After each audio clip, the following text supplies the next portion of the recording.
उम्मीद करते हैं आप सभी अच्छे होंगे। तो हम लोग कर रहे थे प्रश्नावली 7.2 का सॉल्यूशन। पिछले वाले क्लास में हम लोग क्या किए थे, परिचय देखे थे और साथ में उदाहरण 6 को हम लोग सॉल्व किए थे। आज हम लोग करेंगे उदाहरण 7 से, उदाहरण 7 से करेंगे प्रश्नों का सॉल्व। तो ध्यान से देखिए उदाहरण 7 नंबर क्या कह रहा है। कह रहा है कि बिंदु -4,6 बिंदुओं ए -6 और 10 और बिंदु बी 3-8 को जोड़ने वाले रेखाखंड को किस अनुपात में विभाजित करता है। ऐसा प्रश्न बोर्ड एग्जाम में पूछे ही जाते हैं। तो ये क्वेश्चन जो है आपको है वेरी वेरी इंपॉर्टेंट क्वेश्चन है, आप नोट कर लीजिएगा। तो क्या है प्रश्न, बिंदु -4,6 बिंदुओं ए -6,10 और बिंदु बी 3,-8 को जोड़ने वाले रेखाखंड किस अनुपात में विभाजित करता है। तो जब भी इस तरह के प्रश्न पूछा जाए कि किस अनुपात में विभाजित करता है, तो हम लोग मान लेंगे कि उससे k:1 के अनुपात में विभाजित करता है। इससे क्या हो जाएगा, आपको प्रश्न सॉल्व करना इजी हो जाएगा। तो चलिए डायग्राम बना के आपको बताते हैं। तो देखिए बिंदु ए और ये बिंदु बी, रेखाखंड ए और बी, जिसमें बिंदु ए का निर्देशांक आपको दिया गया है -6,10 और बिंदु बी का निर्देशांक आपको है 3,-8। अब रेखाखंड ए बी जो है इसको एक बिंदु क्या है -4,6 विभाजित करता है, किस अनुपात में। तो मान लेते हैं कि बिंदु ये P है और बिंदु P का निर्देशांक आपको -4,6 दिया गया, ठीक है। अब ये जो बिंदु P जो है रेखाखंड AB को किस अनुपात में विभाजित कर रहा है, तो हम लोग मानेंगे क्या, k:1 के अनुपात में विभाजित कर रहा है। ये m1 हो जाएगा और ये हो जाएगा आपको m2। लिखेंगे माना बिंदु P रेखाखंड AB को k:1 के अनुपात में विभाजित करता है। किस अनुपात में विभाजित करता है, तो k:1 के अनुपात में विभाजित करता है। बिंदु P जो है रेखाखंड AB को k:1 के अनुपात में विभाजित करता है। तो हमें क्या निकालना है, बिंदु P का निर्देशांक आपको दिया गया है, तो हम बिंदु P का निर्देशांक ही निकालेंगे। तो क्या हो जाएगा फॉर्मूला, बिंदु P के निर्देशांक m1 x2 plus m2 x1 बटे m1 प्लस m2। ये x बिंदु का निर्देशांक है, y बिंदु का निर्देशांक m1 y2 plus m2 y1 बटे में m1 प्लस m2। फॉर्मूला लिखना जरूरी है। अब सबका वैल्यू पुट करते हैं। तो ध्यान से देखिए बिंदु P x, y का निर्देशांक क्या दिया गया, -4,6 और m1 इंटू x2, तो m1 कितना आपको k इंटू x2 कितना आपको 3 प्लस m2 x1, तो m2 कितना आपको 1 और x1 कितना आपको -6 बटे में m1 प्लस m2, तो k प्लस 1। x बिंदु का निर्देशांक था, y बिंदु का निर्देशांक m1 इंटू y2, तो m1 कितना है k इंटू y2 कितना हो जाएगा आपको -8 प्लस m2 इंटू y1, तो m2 कितना है आपको 1 इंटू अब y1 कितना आपको 10 बटे में m1 प्लस m2, तो k प्लस 1। अब इसको सॉल्व कीजिए, -4,6 और ये हो जाएगा आपको 3 में k से गुना करेंगे तो 3k हो जाएगा प्लस माइनस -6 और नीचे k प्लस 1 कॉमा -8 में k से गुना कीजिए तो -8k और प्लस 1 में 10 से गुना कीजिए तो 10 बटे k प्लस 1। ये रहा। अब हमें यहां से k का वैल्यू निकालना है। तो ये x बिंदु का निर्देशांक है, ये y बिंदु का निर्देशांक है। तो -4 के बराबर में हम इसको ले ले, चाहे 6 के बराबर में हम इसको ले लें, किसी को बराबर में ले लेंगे, आंसर वहां से k का मान आ जाएगा। तो चलिए -4 के बराबर में हम लेते हैं -4 के बराबर मिल लेते हैं। x बिंदु का निर्देशांक कितना है 3k-6 बटे में k+1। क्रॉस मल्टीप्लीकेशन कर देते हैं। -4 में k से गुना करेंगे तो -4k और -4 में 1 से गुना करेंगे तो -4 बराबर 3k-6 में 1 से मल्टीप्लाई करेंगे 3k-6 ही रहेगा। -4k और +3k इधर आएगा तो -3k हो जाएगा। बचा इधर -6 और -4 उधर जाएगा तो +4 हो जाएगा। -4k -3k -7k हो जाएगा बराबर -6 में से 4 जाएगा तो -2। अब ध्यान से देखिए दोनों तरफ माइनस है तो माइनस से माइनस कट गया तो k बराबर क्या हो जाएगा k बराबर हो जाएगा 2 और 7 गुना में है तो बटा में हो जाएगा। तो k का मान क्या आ गया 2/7 k का मान आ गया। अब किस अनुपात में तो हम लोग अनुपात क्या माने थे k:1। k का मान कितना आ गया 2/7:1। क्रॉस मल्टीप्लीकेशन कर दीजिए 2 में 1 से मल्टीप्लाई करेंगे तो 2 और 7 में 1 से मल्टीप्लाई करेंगे तो 7। तो किस अनुपात में विभाजित करता है 2:7। तो k:1 जो है बिंदु P जो है 2:7 के रेशियो में विभाजित करता है। तो लिख देंगे लास्ट में अतः बिंदु P रेखाखंड AB को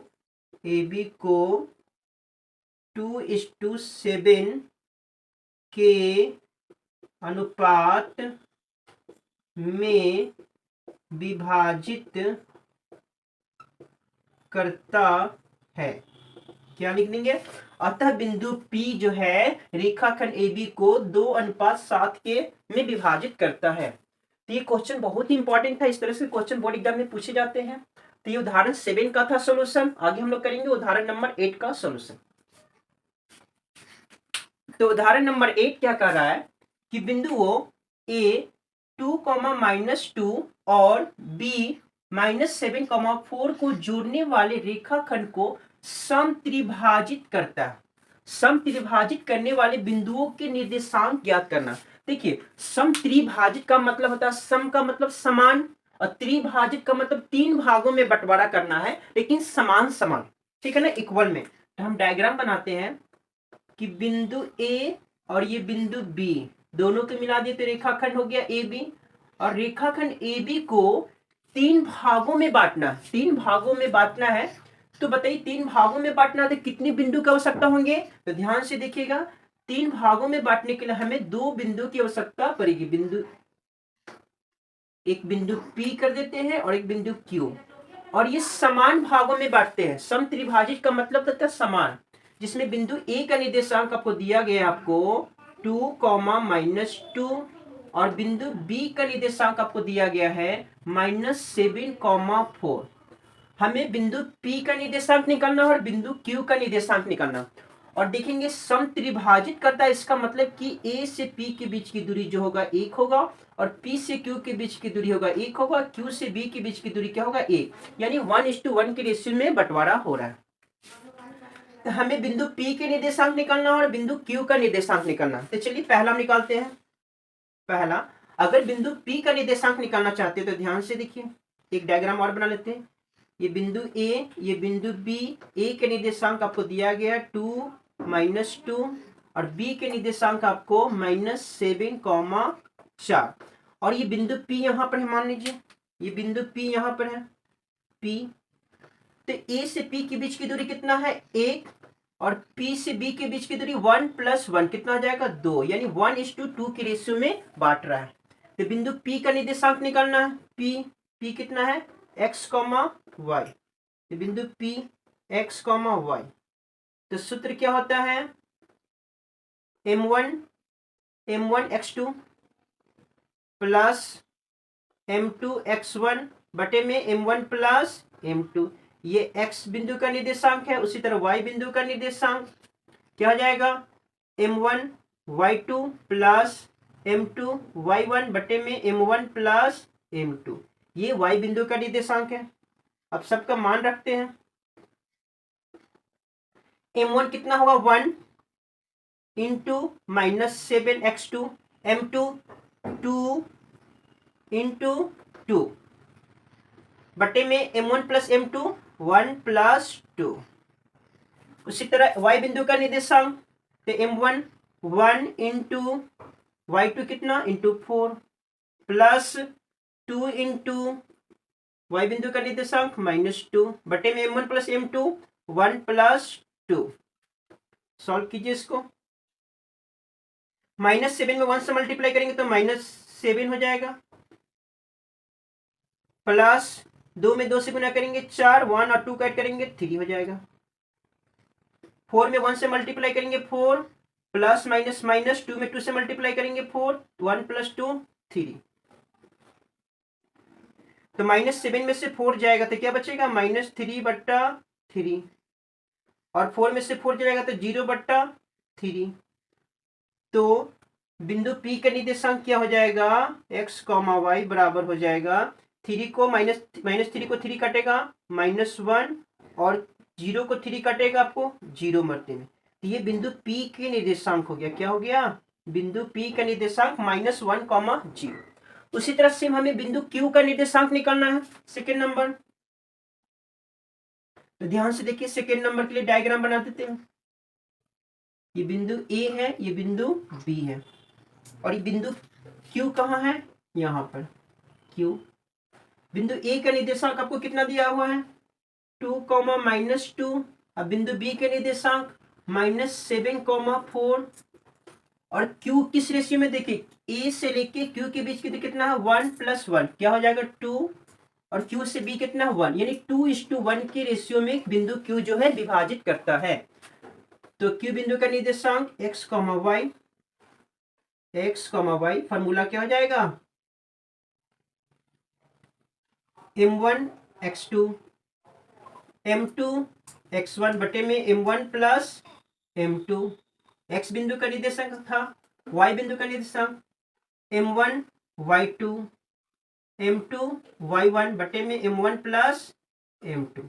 सबका वैल्यू पुट कीजिए।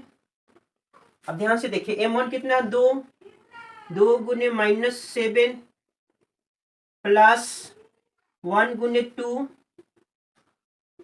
बटे में m1 प्लस 1 तो 2 प्लस 1। उसी तरह m1 इंटू y2 कितना है m1 कितना 2 गुने 4 प्लस 1 गुने -2 बटे में m1 प्लस m2 2 प्लस 1। -7 में 2 से गुना करेंगे -14 हो जाएगा, प्लस 1 में 2 से गुना करेंगे 1, 2 में 1 जोड़ेंगे 3 हो जाएगा। 4 में 2 से गुना करेंगे 8 प्लस माइनस माइनस 2 में 1 से गुना करेंगे क्या जाएगा आपको 2, 2 और 1 कितना जाएगा 3। -14 में से 2 जाएगा तो -12/3 और 8 में से 2 जाएगा तो 6/3। -12 को 3 काटेगा -4 मरते में, 6 को 3 काटेगा 2 मरते में। तो Q बिंदु का निर्देशांक क्या हो गया Q बिंदु का निर्देशांक हो गया -4, 2। तो कैसे निकालें, सबका अलग अलग डायग्राम बनाकर निकाल लिए। बिंदु P का निर्देशांक हो गया -1, 0, बिंदु Q का निर्देशांक हो गया -4, 2। तो ये भी क्वेश्चन आपको बहुत ही इंपॉर्टेंट है, इसको भी लगाइए वेरी इंपॉर्टेंस, क्योंकि बोर्ड एग्जाम में इस तरह के सवाल पूछे जाते हैं। तो ये रहा आपका उदाहरण 8 का सोल्यूशन। अगले क्लास में हम लोग करेंगे उदाहरण 9 से।